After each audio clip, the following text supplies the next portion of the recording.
itu ucapan dari ibunya. Karena anak itu sudah koma katanya gitu ya Bu ya. Komanya itu di rumah Bu. Udah nggak dibawa ke rumah sakit. Jadi katanya kok belum bangun juga, kata adik saya. Kok belum bangun juga ya Bang? Bang, Abang udah 8:30 katanya. Kok belum bangun ya? Dibangun-bangunin tuh enggak bangun gitu Bu, tapi masih ada nafasnya.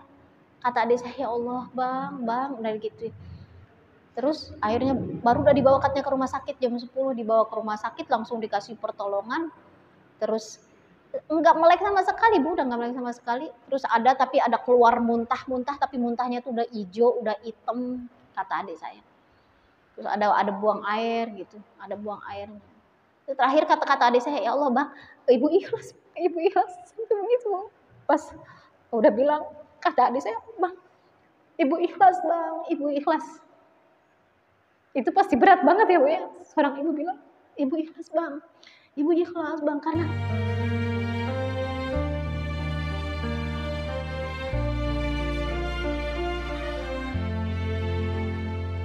Bismillahirrahmanirrahim. Assalamualaikum warahmatullahi wabarakatuh.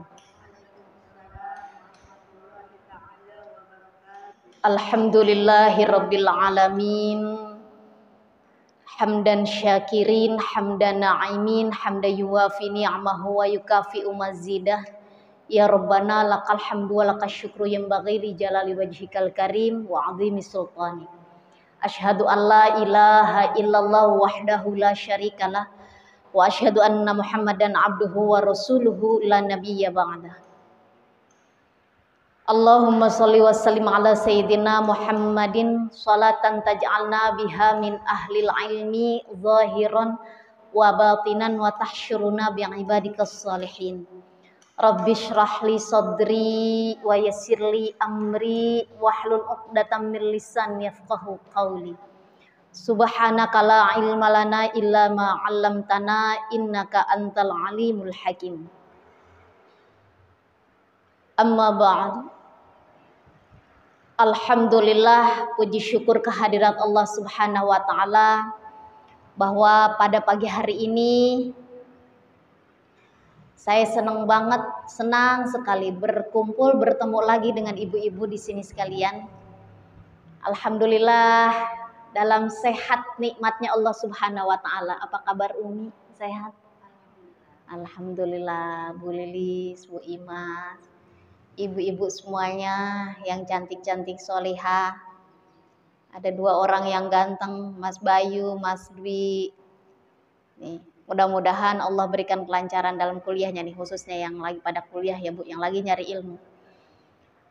Yang saya hormati Ketua DKM Masjid At-Taqwa beserta seluruh pengurusnya.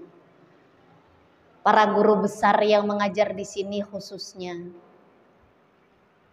Semua penggagas, koordinator, dan juga Ketua RW 12, Bapak Haji RW Mulyadi beserta seluruh keluarganya. Dan juga kita sekalian yang pada pagi hari ini duduk berkumpul di sini, mudah-mudahan kembali lagi niat kita untuk mencari ilmunya Allah. Laksanakan amaliyah-amaliyah yang semoga ini menjadi salah satu wasilah kelak di sisi Allah. Masjid ini, tempat duduk. Nih, kan ibu udah pada punya lapaknya masing-masing ya. Bu Imas duduknya di sini. Nah, mencari sandaran. Bu Lilis duduknya di sini, Teh Leli ada Teh Nia, Masya Allah. Neng cantik duduknya di situ. Ada yang ngumpet di sono, Mas Dwi. Nah, Bang Jun kemana ini Bang Jun? Teh Leli, Masya Allah, tabarakallah. Semua kelak akan menjadi saksi di hadapan Allah Subhanahu wa ta'ala. Setiap ahad pagi dimanfaatkan waktunya di mana? Nanti kelak kita akan ditanya. Walau bagaimanapun, tetapi ada yang lebih utama. Kelak saat kita dihisab di hadapan Allah, jika kita menjadi seorang istri nih, Bu. Bu di sini semuanya udah nikah ya? Udah ya. Udah pada punya suami? Ada yang suaminya udah nggak ada juga. Umi suaminya udah nggak ada. Umi masih ada suaminya, alhamdulillah. Ibu-ibu sekalian yang dirahmati Allah, ada yang belum punya istri. Oh, jangan salah Bu, ini belum punya istri nih. Dua-duanya ya masih tahap mencari. Dipantaskan dirinya ya, dipantaskan dirinya tolong. Ibu-ibu sekalian, dan kelak kita di hadapan Allah Subhanahu wa taala, pencapaian tertinggi kita itu adalah seorang istri yang solehah. Saat kelak kita akan dihisab nanti di hadapan Allah. Sebelum kita dihisab nih Bu, dihadirkan dulu nanti suaminya. Mana suaminya yang waktu ada di dunia? Dihadirkan dulu suaminya. Jadi walaupun hari ini kita seorang manajer, ada yang manajer di sini? Oh, semuanya manajer. Semuanya manajer rumah tangga kan? Nanti saat kita dihisab, saya tidak akan ditanya nanti di hadapan Allah itu. Oh, Ustazah Usi, enggak ditanya. Tapi ditanya semuanya. Sama Allah dihadirkan nanti suaminya. Mana suaminya? Bagaimana pencapaiannya selama menjadi istrimu? Apakah engkau wahai suami ridho terhadap istrimu yang sudah mendampingimu seumur hidup engkau? Itu pencapaian tinggi seorang wanita tatkala dia mampu mendapatkan ridho dari siapa? Dari suaminya. Itu pencapaian level tertinggi seorang wanita perempuan. Mau dia seorang guru, mau dia seorang ustazah, mau dia seorang miliuner, mau dia seorang pengusaha, seorang pedagang, yang pertama yang kelak akan dihisab dihadirkan dulu suaminya. Hanya mudah-mudahan suami kita menjadi suaminya yang soleh dulu Bu. Suaminya ridho sama kita. Itu yang paling utama. Insya Allah suami saya, suami ibu juga semuanya ya Bu ya. Masing-masingnya yang ada di rumah. Insya Allah kita minta ridhonya semuanya, insya Allah ridho sama kita. Itu ya Teh ya. Bang Jun udah paling top dia mah. Ibu-ibu sekalian yang dirahmati Allah, salawat salam semoga senantiasa kita limpah curahkan kepada junjungan alam habibana wa nabiyyana Muhammad sallallahu alaihi wasallam. Pada keluarganya, sahabatnya, dan kita sebagai umatnya, semoga kelak kita termasuk ke dalam umatnya yang mendapatkan syafaatul uzma di yaumil qiyamah. Amin ya Allah ya rabbal alamin. Ibu, marilah kita angkat kedua belah tangan kita bermohon kepada Allah, kita bacakan Ummul Quran suratul Fatihah terlebih dahulu. Fatihah kita untuk kita semuanya yang hadir di sini, yang punya hajat, hajatnya apa aja. Mas Bayu pengen kuliahnya lancar, Mas Dwi pengen kuliahnya cepat kelar, ibu-ibu sekalian pengen suaminya ridho, pengen suaminya makin cinta, nambahin uang belanja terutama.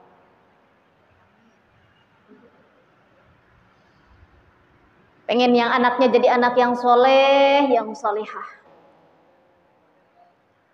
Pengen yang usahanya lancar, yang lagi dagang, yang lagi bisnis, yang punya usaha apa aja.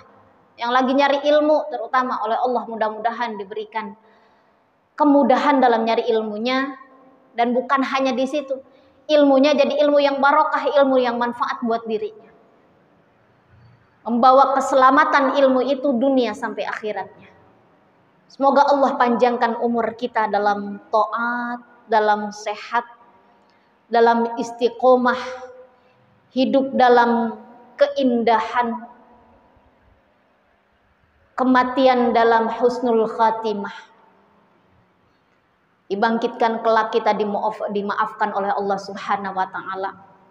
Dan cita-cita tertinggi kita adalah dalam husnul khatimah, hidup kelak di surganya Allah Subhanahu wa taala. Yang punya hajat semoga Allah kabulkan, yang sakit Allah sembuhkan, yang punya utang Allah lunaskan. Semua cita-cita kita semoga Allah ijabah. Ala hadiniyah wa likulli niyatin salihah wa ila hadratin Nabi Muhammadin sallallahu alaihi wasallam. Al-Fatihah. Bismillahirrahmanirrahim. Alhamdulillah.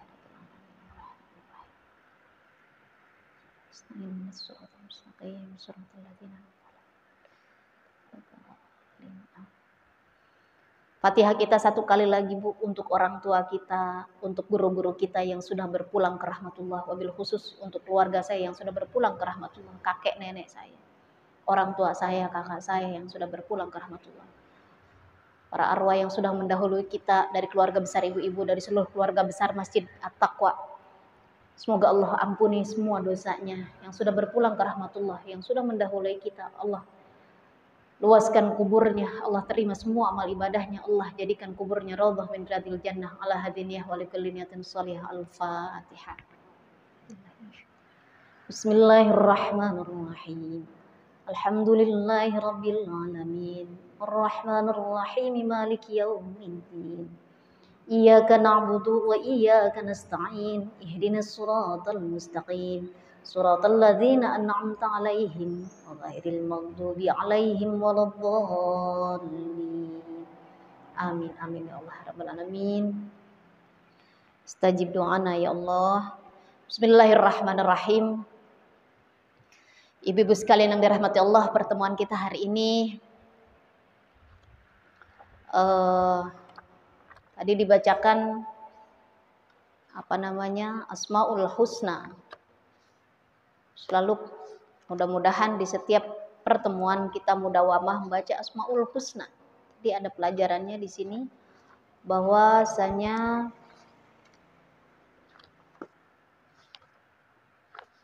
dari sifat-sifat Asmaul Husna ini, makna Asmaul Husna. Yang pertama, sebagai makhluk kita yang diciptakan oleh Allah, kita dititipkan akal, kita dititipkan hati nurani untuk mengenal siapa pencipta kita. Jadi kalau ada istilah begini, anak muda istilahnya, aku diciptakan untukmu dan kamu untukku. Hei, salah itu. Allah yang menciptakan kita. Kita diciptakan oleh Allah untuk apa? Wa ma khalaqtul jinna wal insa illa liya'budun. Kita diciptakan bukan untuk dia. Tapi kita diciptakan untuk Allah, untuk menjadi penyembah, untuk menjadi hamba Allah. Kita diciptakan itu untuk ibadah kepada Allah. Jadi tidak ada tuh istilah orang-orang yang romantismenya luar biasa, yang dibantu cinta, aku tidak bisa hidup tanpamu. Masa sih? Giliran kalau dia innalillahi wa inna ilaihi raji'un emang mau diajak. Emang ada yang mau gitu diajak? Enggak. Ya. Seseorang mati ya kita tahlil. Ibu-ibu sekalian yang dirahmati Allah, kita dikaruniai akal sekaligus hati nurani untuk mengenal siapa pencipta kita, itu Allah tabaraka wa ta'ala. Pada saat yang sama, sebagai salah satu bentuk kasih sayang Allah itu, Allah memberikan jalan agar manusia mudah mengenalnya. Salah satu jalan itu adalah kita dengan selalu mudawamah membaca Asmaul Husna. Apa artinya Asmaul Husna? Nama-nama Allah yang indah. Allahul ladzi la ilaha illahu ar-Rahman ar-Rahim al-Malik al-Qudus as-Salam dan lain sebagainya. Jumlah Asmaul Husna itu, nama-nama yang baik itu ada 99. Namun para ulama menemukan lebih dari itu sebetulnya. Menurut Ibnu Barjam al-Andalusi, jumlahnya itu mencapai 132 nama Allah yang indah. Ya. Sementara itu menurut Imam Al-Qurtubi, jumlahnya lebih dari 200 nama. Sebetulnya Allah itu punya nama indahnya itu lebih dari 200 nama. Yang selalu kita baca itu ada 99. Kenapa Asmaul Husna ini harus kita pahami, harus kita tahu, kita baca, minimal kita baca. Kira-kira ibu ngerti nggak bu apa yang dibaca? Wallahu la ilaha illahu ar-Rahman. Apa artinya ar-Rahman? Allah Maha Penyayang. Allah Maha Penyayang. Allah Maha Penyayang itu Allah sangat sayang kepada siapapun. Siapa yang Allah ciptakan, Allah akan sayang. Jadi bentuk cinta Allah kepada kita, Allah sayang dengan caranya Allah. Ada orang yang diujikan dengan kesehatan, ada orang yang diuji dengan ekonomi, ada orang yang diuji dengan sakit, ada orang yang diuji dengan apapun yang ada di sekitar dia menjadi ujiannya. Itu menjadi salah satu bentuk cinta Allah untuk kita kalau kita menyadari.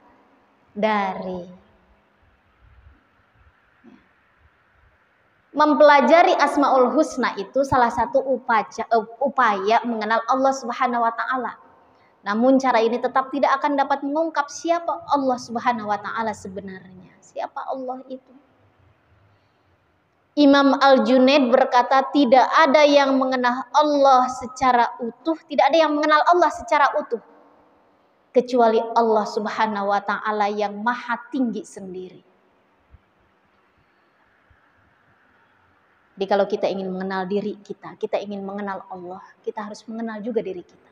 Jika kita ingin mengenali diri kita harus tahu dulu siapa yang menciptakan kita. Pernahkah sesekali kita menyadari kalau sekarang saya tanya, Mas Bayu siapa yang paling Mas Bayu cintai? Orang tua. Nah, ada yang udah nunduk duluan. Saya tanya juga, Mas Bri siapa yang paling dicintai sama Mas Bri? Yang paling dicintai siapa? Ibu. Mas Bayu orang tua. Ibu-ibu siapa yang paling dicintai?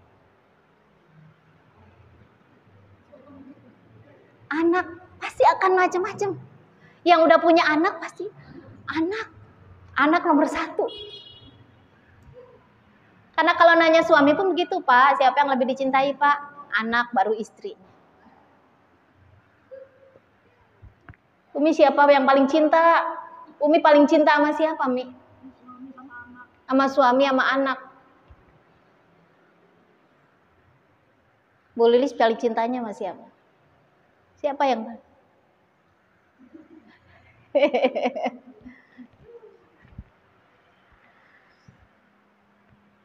Hampir kalau pertanyaan itu ditanyakan, pasti jawabannya tidak lebih dari makhluknya Allah.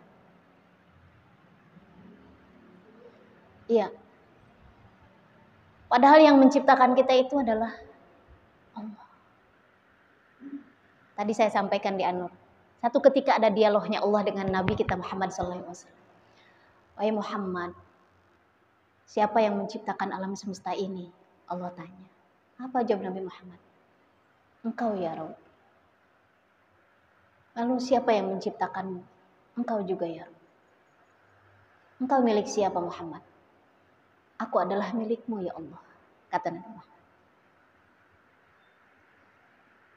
Lalu Allah memberikan pertanyaan lagi, wahai Muhammad, lalu aku milik siapa? Allah nanya, apa jawab Nabi kita?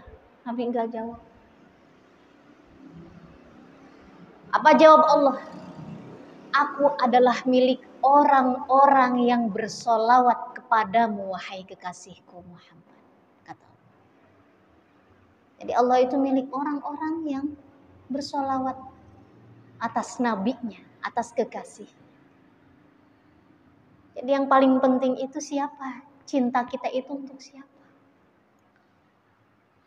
Untuk Allah dan nabinya. Kadang-kadang kita lebih milih ciptaannya. Bener apa enggak, Bu? Benar. Ditinggal sama orang yang kita cinta itu, sakitnya tuh bukan di sini lagi. Kan begitu ya? Tapi coba kalau kita ditinggalkan oleh Allah. Saat kita misalnya pernah dalam satu ketika, ibu pernah nggak diuji? Satu ketika pernah nggak diuji? Atau ada yang lagi ngerasain ujian, ada yang lagi diuji misalnya. Nggak ada yang nggak lagi diuji, semuanya kita lagi ngadepin ujian. Tapi bentuknya lain-lain. Ya, modelnya beda-beda. Ada yang lagi diujinya yaitu kesulitan ekonomi, ada yang diuji lagi nyari kerjaan tapi nggak dapat. Ada yang diuji dengan keluarganya, misalnya orang tuanya yang jadi ujian buat anaknya. Ada yang diuji sama anaknya. Ada yang diuji sama anaknya. Kita udah punya anak semuanya di sini ya. Udah kan? Kira-kira kan sama kan umur kita 22 lebih 3 bulan dikit. Ya. Semuanya udah pada punya anak. Kadang kita diuji sama anak itu. Ya Allah Neng, tong, ganteng, soleh, pinter, cantik. Jangan gitu napa. Wala taqul lahuma uff. Jangan berkata, ih cis apa sih? Mah, apa sih kalau digituin sama anak? Gak enak kan ya Bu ya? Sakit rasanya tuh. Padahal dia dulu kita ajarin tuh berbicara itu diajarin sama siapa? Sama ibunya. Sekarang pinteran anaknya misalnya ngomong. Sakit hati rasanya kalau seorang ibu dijawabin, apalagi kalau sampai dibentak misalnya sama anak. Sakit enggak Bu? Apa sih Mak? Digituin sakit itu digituin. Bener enggak Mi? Ya Allah, ngomongnya jangan begitu apa? Kita sebagai orang tua pengennya tuh anak tuh ngomongnya tuh yang santun. Iya mah, baik. Kalau orang sini dulu diajarinnya saya, dulu almarhum bapak tuh. Ya, labbaik, labbaik apa? Kata saya, kok labbaik apa ya? Oh, dari labbaik. Labbaik. Jadi orang sini bilangnya, ya nak, baik, ya baik gitu. Baik jadi baik, jadi baik. Baik, saya dulu dengernya begitu waktu datang saya pertama kali. Ternyata dari kalimat labbaik, ya baik. Ya baik, saya memenuhi panggilanmu, labbaik gitu. Iya, jadi ujungnya aja kan ya Mia, baik gitu. Nenek-nenek terutama yang nenek-nenek zaman dulu, tuh kayak almarhum tuh, pada begitu bilangnya tuh, pekayon. Jadi mau kemana nek? Kayon, kayon. Kan ono jadi nganten, padahal penganten. Kenapa itu ujung-ujungnya doang yang diambil kata saya. Orang sini tuh ya, tata bahasanya orang Betawi. Tapi kok enak gitu ya, didengerinnya. Ibu-ibu sekalian yang dirahmati Allah, jadi cinta kita ini harus kita khususkan buat Allah dan juga kepada Nabi-Nya. Kalau kita lebih mencintai manusia, lebih mencintai ciptaannya, maka bersiaplah kita merasakan sakit hati kita.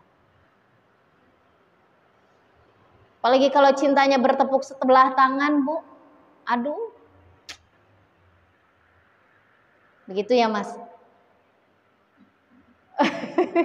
Mas Bayu bengong aja. Pernah ngerasain gak cintanya bertepuk sebelah tangan? Gak enak ya Bu. Kalau Allah sudah cinta kepada kita, tapi kita cintanya lebih cinta kepada makhluknya, Allah itu punya rasa cemburu.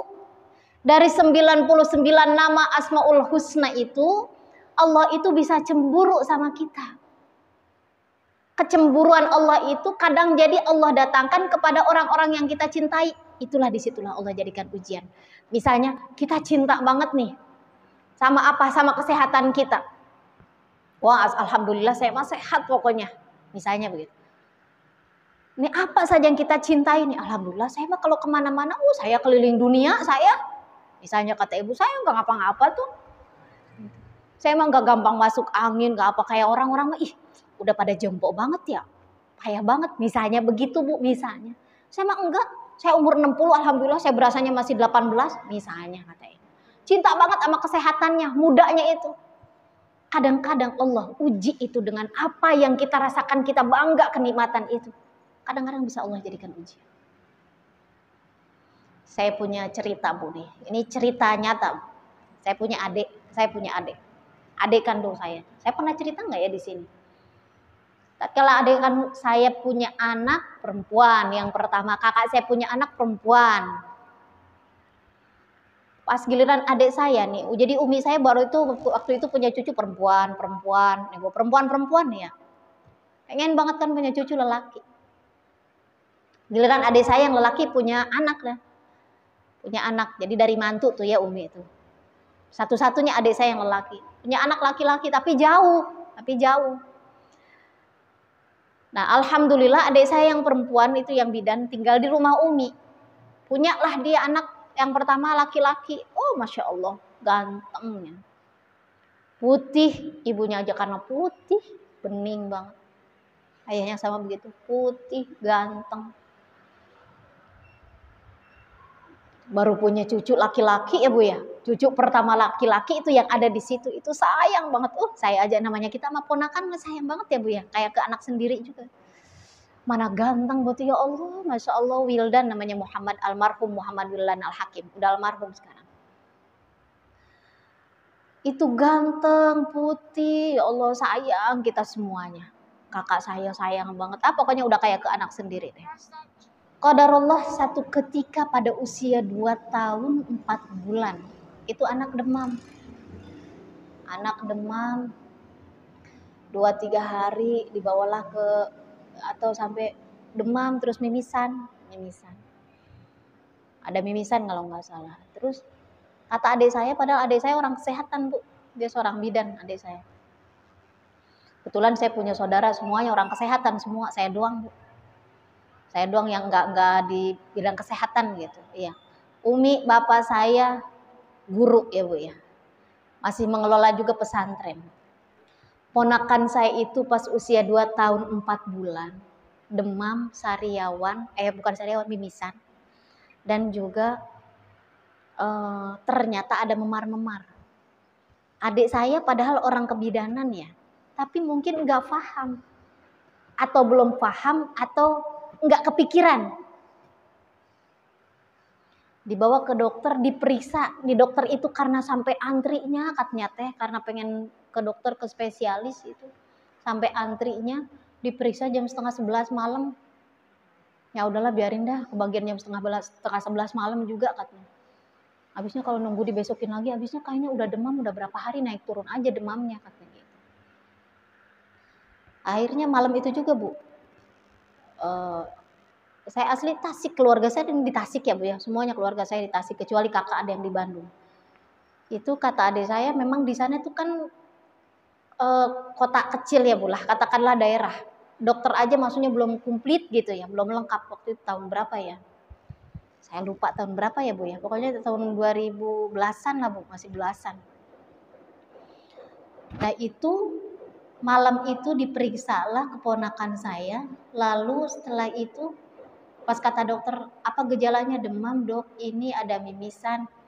Diperiksa biasa kan anak-anak dibuka bajunya gitu ya. Kata dokter, kok ini ada memar-memar? Iya Dok, emang kenapa? Ibu emang nggak tahu ini kalau memar-memar begini, kata dokter gitu. Diperiksa lah, dilihat badannya hampir belakangnya. Iya, kirain saya apa karena jatuh apa kenapa gitu ya. Diperiksa semuanya, dipegang. Coba langsung cek darah. Alhamdulillahnya di dokter itu pun ada labnya. Langsung cek darah dokter itu. Sepertinya dokter itu udah punya diagnosanya, tapi belum disampaikan tuh ke anak saya. Dicek hasil darahnya itu setengah 1 malam Bu. Masih di situ juga. Cek darah setengah 1 malam, dan setengah 1 malam itu saya ditelepon sama kakak saya yang telepon. Ya Allah sih, kenapa? Wildan, kirain saya kenapa Wildan? Kata dokter kayaknya kanker darah. Kanker darah Bu, anak sekecil itu kena kanker darah, leukemia, karena leukemia. Ini malam ini Bu, kata dokter, ini malam ini jam setengah 1 malam ya Bu ya. Adik saya udah panik, dia udah kata dia rasanya udah kayak gelap gitu ya Bu ya. Anak sekecil itu anak pertama yang kalau dia bilang itu, ya Allah saya punya cita-cita apa tuh anak saya jadi ini kan begitu ya Bu ya. Kalau ke anak, mana anaknya ganteng, lucu, pinter, putih gitu Bu. 2 tahun coba Bu, umur 2 tahun 4 bulan. Takutnya ini Bu leukemia karena leukositnya itu tinggi. Leukositnya, hasil darahnya itu leukositnya tinggi. Malam ini juga bawa pakai ambulan Bu dari sini, langsung larikan ke dokter. Saya langsung larikan ke rumah sakit Hermina. Ada dokter ahli hematologi, karena tidak ada dokter ahli hematologi di Tasik. Dokter ahli kanker itu nggak ada di Tasik tuh waktu itu. Kalau nggak salah sampai sekarang juga memang belum ada. Adanya itu kalau nggak Cipto, RSHS atau Hermina di Bandung. Nah RSHS Hasan Sadikin, jadi harus ke Bandung kan. Malam itu juga harus langsung dibawa katanya ke Bandung.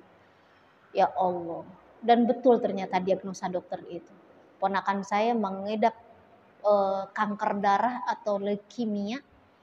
Stadiumnya itu kalau stadiumnya itu stadium 1 gitu ya Bu ya, stadium 1. Tapi kankernya ini ganas. Kan ada kanker yang jinak, ini kankernya tuh kan ada katanya ya Bu, LDL atau apa, ada level-levelnya gitu. Dokternya itu sudah bilang, prosedur pengobatan untuk kanker ini banyak menimbulkan stres, terutama untuk keluarganya, bukan anak. Pas datang ke situ banyak anak-anak pengidap kanker ya Bu ya, banyak. Tapi yang stres itu bukan anaknya, orang tuanya. Karena belum bisa nerimain kenyataannya.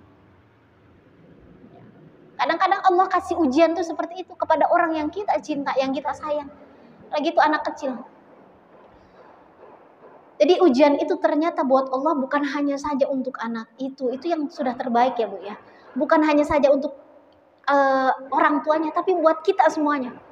Umi, bapak saya, kita juga semuanya, kita ngikut nangis ya Allah, udah bagaimana? Karena yang kita tahu kanker itu sama dengan penyakit yang mematikan gitu kan. Kata dokter prosedur pengobatannya selama 2 tahun. Ini lembaran prosedurnya selama 2 tahun harus melaksanakan kemoterapi. Harapannya sembuh, sehat. Tapi kalau misalnya ternyata hasilnya tidak baik, ulang lagi ke 2 tahun berikutnya. Ya. Terus kira-kira bagaimana dok? Saya nggak tahu bagaimana kata dokter gitu. Pokoknya nanti di perjalanan ya kita karena kita nggak tahu setiap anak itu ketahanan daya tahan tubuhnya kan beda-beda. Respon dari kemoterapi itu kan ya beda-beda. Meninggal anak itu di usia persis 5 tahun. Sakit di bulan sakit di usia lahirnya itu Maret, April, Mei, Juni, Juli. 2 tahun 4 bulan dia sakit. Lalu tepat di usia 5 tahun, 5 tahun setengah kalau nggak salah meninggalnya. Jadi hanya bertahan kurang lebih 3 tahun. Tepat 1 minggu sepulang umi saya berangkat haji. Jadi nungguin dulu umi saya pulang haji. Umi saya pulang haji seminggu persis umi saya udah pulang haji. Pulang berangkat haji, itu ponakan sampai pada sudah kondisi yang kronis yang udah nggak bisa di kemoterapi, udah nggak bisa dikasih apa-apa sama dokter itu Bu. Udah nggak bisa, kalau ibaratnya udah mesin mah udah koslet, udah nggak bisa diobatin, nggak bisa, udah nggak bisa kata dokter. Kondisinya udah demam, udah kalau orang mau kemo tuh kan harus sehat ya, harus sehat kata dokter. Jadi ini waktu itu kata dokter kita nggak bisa ngobatin ya. Udah nggak bisa diobatin, maksudnya tunggu sampai stabil. Kalau kondisinya seperti ini, bawa pulang aja, kata dokter gitu. Nah itu ternyata bahasa yang paling halus dari seorang dokter itu seperti itu, bawa pulang aja. Artinya memang dokter itu nggak bilang, udah nggak ada harapan, nggak bilang begitu. Tapi bawa pulang aja, berarti udah nggak bisa diobati secara medis. Jadi ibu-ibu sekalian, tepat itu di hari Jumat meninggal dan itu sudah dalam kondisi yang koma. Itu di hari Jumat sebelum Jumatan meninggalnya itu jam 10-an gitu apa kalau nggak salah. Apa namanya? Kalau terakhir itu ucapan dari ibunya karena anak itu sudah koma katanya gitu ya Bu ya. Komanya itu di rumah Bu. Udah nggak dibawa ke rumah sakit. Jadi katanya kok belum bangun juga kata adik saya. Kok belum bangun juga ya Bang? Bang, abang udah 8:30 katanya. Kok belum bangun ya? Dibangun-bangunin tuh enggak bangun gitu Bu, tapi masih ada nafasnya. Kata adik saya, ya Allah bang, udah gitu. Terus akhirnya baru udah dibawa katanya ke rumah sakit jam 10, dibawa ke rumah sakit langsung dikasih pertolongan. Terus enggak melek sama sekali Bu, udah enggak melek sama sekali. Terus tapi ada keluar muntah-muntah, tapi muntahnya tuh udah hijau, udah hitam, kata adik saya. Terus ada buang air gitu, ada buang airnya. Terakhir kata-kata adik saya, ya Allah bang, ibu ikhlas sampai begitu. Pas udah bilang, kata adik saya, bang, ibu ikhlas bang, ibu ikhlas. Itu pasti berat banget ya Bu ya, seorang ibu bilang, ibu ikhlas bang, karena dia sudah mendampingi anaknya selama 3 tahun itu. Nah itu kebanyakan tuh hidupnya tuh ada di rumah sakit Bu. Itu si anak itu, gedenya itu sampai usia 5 tahun tuh di rumah sakit kebanyakan. Jadi misalnya sebulan di rumah sakit, seminggu di rumah, balik lagi ke rumah sakit 2 bulan sudah di rumah sakit. Jadi itu karena hidupnya itu ya karena lebih banyak karena kemo dan memperpanjang usianya tuh ya hanya di rumah sakit lebih banyak. Terakhir kata adik saya, nggak ada lagi daripada katanya saya udah nggak kuat ya teh ngelihat matanya merem tapi keluar muntah hitam itu. Akhirnya katanya itu kayak spontan kata adik saya, akhirnya saya spontan teh, bang ibu ikhlas, udah begitu. Baru itu katanya berhenti dan udah langsung. Allahu Akbar. Saya juga nggak bisa bayangin ya. Ya Allah. Jadi mungkin ya itulah. Jadi kalau cintanya cinta kita kepada makhluk itu memang ada batasnya ya Bu ya. Ada masa expire-nya, ada batasannya. Tapi kalau Allah cinta kepada kita, saya melihat ujian adik saya itu waktu itu mereka berdua tuh belum bekerja Bu, nggak kerja. Sementara butuh biaya waktu itu kan belum ada BPJS segala macam Bu, belum ada. Jadi biaya tuh sampai ratusan juta gitu ya Bu ya untuk biayai itu. Alhamdulillahnya Allah kasih rezeki gitu, dari mana aja gitu, kedua keluarga nih, sama-sama lah semuanya gitu. Itu sebuah perjuangan yang luar biasa tuh, merasakan kehilangan seorang anak kecil, tapi memang Allah itu kasih gantinya memang luar biasa. Saya lihat setelah sepeninggalnya Wildan itu, adik saya waktu Wildan meninggal itu almarhum, adik saya udah hamil, udah ngisi lagi dalam perutnya. Tapi 1 bulan ke depannya setelah Wildan meninggal bulan September, itu adik saya harusnya lahiran bulan Januari karena baru usia 6 bulan katanya. Mungkin karena kepikiran anaknya meninggal, bulan depannya itu keluar Bu, depresi mungkin gitu ya. Adik saya maksudnya karena kepikiran terus kali gitu anaknya sampai keluaran. Akhirnya dioperasi. Anak usia 7 bulan coba Bu.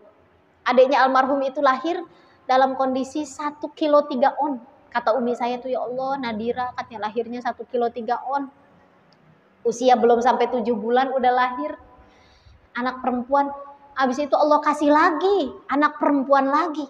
Udah punya anak perempuan lagi sekarang 2. Udah gitu Allah kasih ganti apa? Suaminya punya kerjaan, punya usaha kayak grosiran. Adik saya sekarang yang dulu mah ibaratnya nggak punya apa-apa lah materinya gitu ya Bu ya, motor aja misalnya ibaratnya nggak punya, sekarang tuh motor punya, rumah punya, bahkan adik saya udah punya mobil sendiri. Ibaratnya kalau secara duniawi materinya tuh sampai usahanya dia belanja sendiri, bawa mobil sendiri, seperti seolah terbangun dari semua ujian itu ya Bu ya. Allah ganti dengan semua kenikmatannya. Kalau Allah sudah memberikan semua nikmatnya, tapi Allah mengambil apa yang menjadi haknya gitu, lalu Allah ganti dengan yang lebih baik menurut Allah seperti itu. Tapi keikhlasan itu ya, tatkala kita mencintai sesuatu yang terlalu atau walau bagaimanapun, karena memang semuanya itu akan berakhir ya, ada masa, ada akhirnya. Muhammad Wildan Al-Hakim insya Allah sudah berada di surganya Allah, menjadi tabungan ya, terutama untuk mudah-mudahan buat kami sekeluarga. Tapi ya Allah kasih gantinya itu semuanya. Dan itulah cintanya Allah itu. Kadang-kadang Allah kasih ujian seperti itu. Jadi kalau kita tanya kita lebih cinta siapa? Lebih cinta Allah, cinta Rasul, suami atau anak? Pasti semuanya menjawab cinta sama anak, cinta sama suami. Kadang-kadang kita lebih cinta sama urusan-urusan duniawi kita. Padahal Allah sudah mengatakan bahwa kita itu diperintahkan oleh Allah, diciptakan oleh Allah adalah tidak lain untuk ibadah kepada Allah. Bagaimana ibadah yang benar? Yang pertama adalah ukuran keimanan. Ibadah yang benar kepada Allah Ta'ala itu yang dilakukan dengan niat hanya karena Allah. Kita melakukan semua ibadah ini hanya karena Allah. Jadi kalau bukan karena Allah, ada sesuatu hal yang kita maksudkan selain daripada karena Allah, tidak memenuhi 2 syarat itu, maka ibadah kita dapat tertolak atau tidak diterima oleh Allah Subhanahu wa Ta'ala. Saya sampaikan satu kisah wahyu Allah kepada Nabi Yahya. Ibu tahu Nabi Yahya ya? Satu ketika Nabi Isa alaihissalam menegur Nabi Yahya. Hal itu kepada Allah Subhanahu wa Ta'ala telah menurunkan wahyu kepada Nabi Yahya. Tapi Nabi Yahya ini tidak juga menyampaikan wahyu tersebut.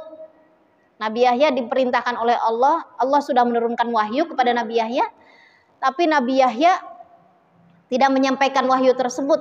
Wahyu yang diterima Nabi Yahya adalah tentang amalan yang harus dilakukan oleh Bani Israel. Ibu. Karena tidak juga disampaikan, Nabi Isa alaihissalam menegurnya.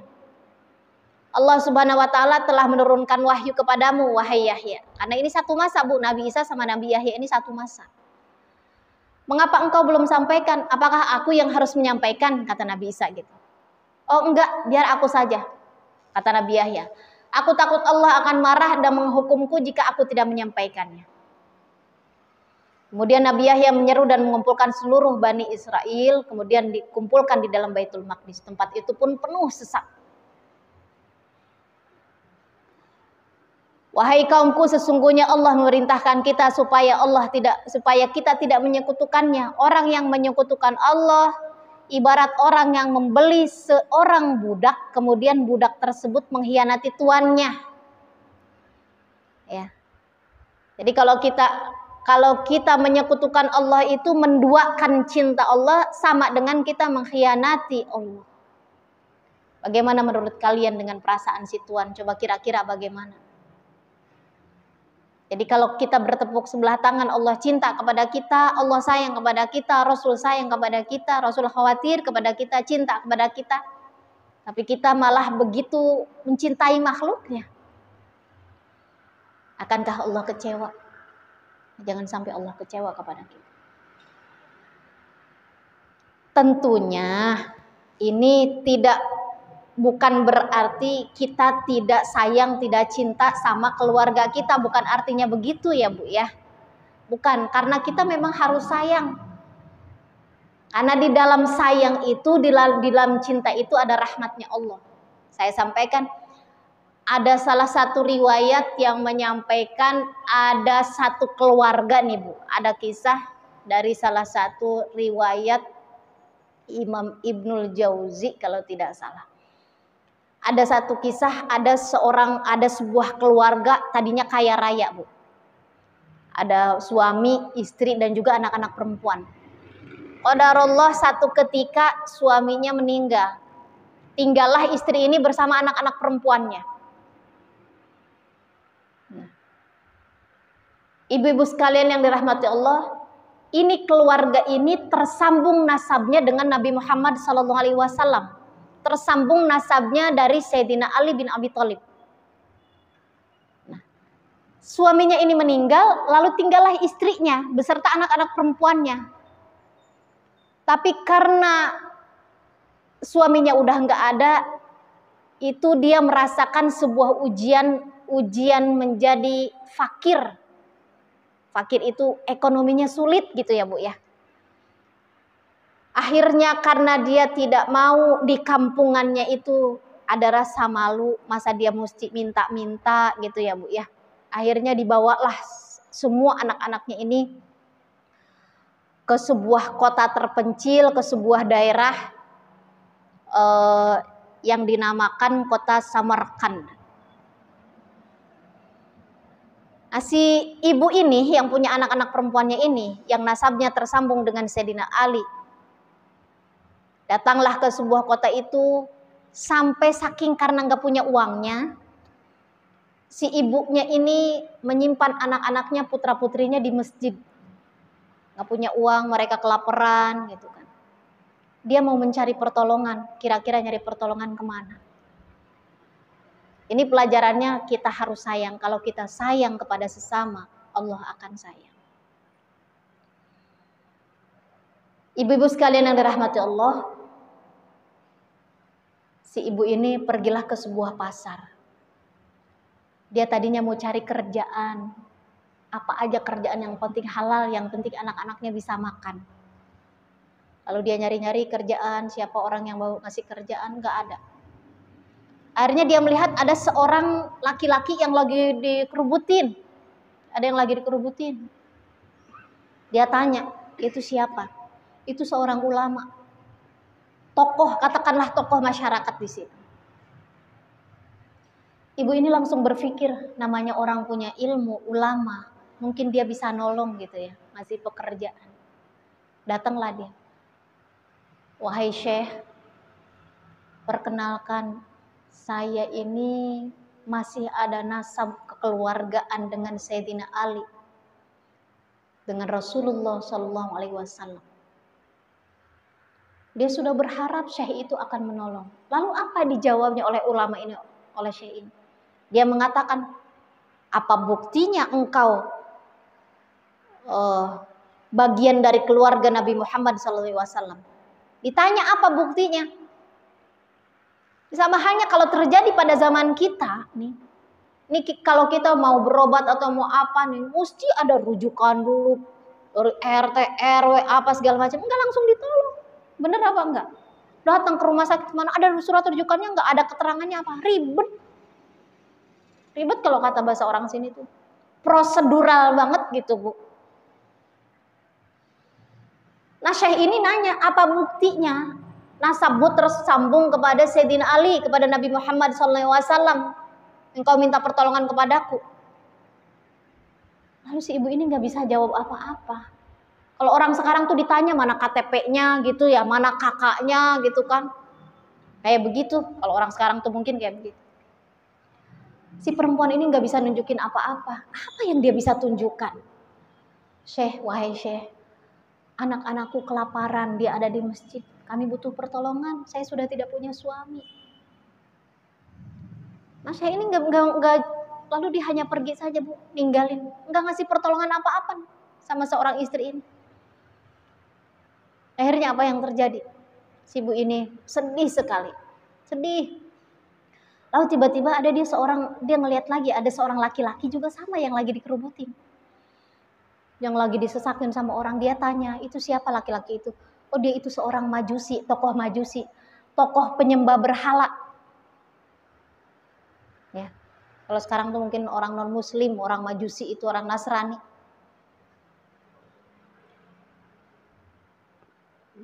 Lalu dia berharap, si ibu ini karena dia berharap si perempuan ini, dia minta pertolongan kepada orang itu, datanglah dia kepada orang itu. Wahai Tuan, nasab saya tersambung dengan Sayyidina Ali, saya masih keluarganya Rasulullah, saya punya anak-anak yang kelaparan di masjid. Si orang itu langsung menolong, dia membawakan pembantunya, wahai pembantuku, ayo ambilkan makanan. Dikasih makanan putra-putrinya, ambil putra-putrinya yang ada di masjid. Ambil, bawa ke rumahnya. Dibawa Bu ke rumahnya. Termasuk ibunya itu dia bawa ke rumahnya. Padahal dia seorang majusi loh, seorang penyembah berhala. Tapi dia menolong dia karena dia punya sifat penolong kepada sesama. Nah, si ibu ini tinggallah di rumah. Tatkala dia sampai di rumah itu, dia disuguhkan makanan, putra-putrinya diberikan baju layak pakai, diberikan kamar, pokoknya disejahterakan oleh orang majusi itu. Pada malam harinya, si ulama yang tadi yang Syekh itu bermimpi, Bu. Mimpi. Ini kisahnya nyata, Bu. Riwayahnya nyata. Si ulama ini bermimpi. Di dalam mimpinya ini dia melihat ada orang yang sedang berdesak-desakan.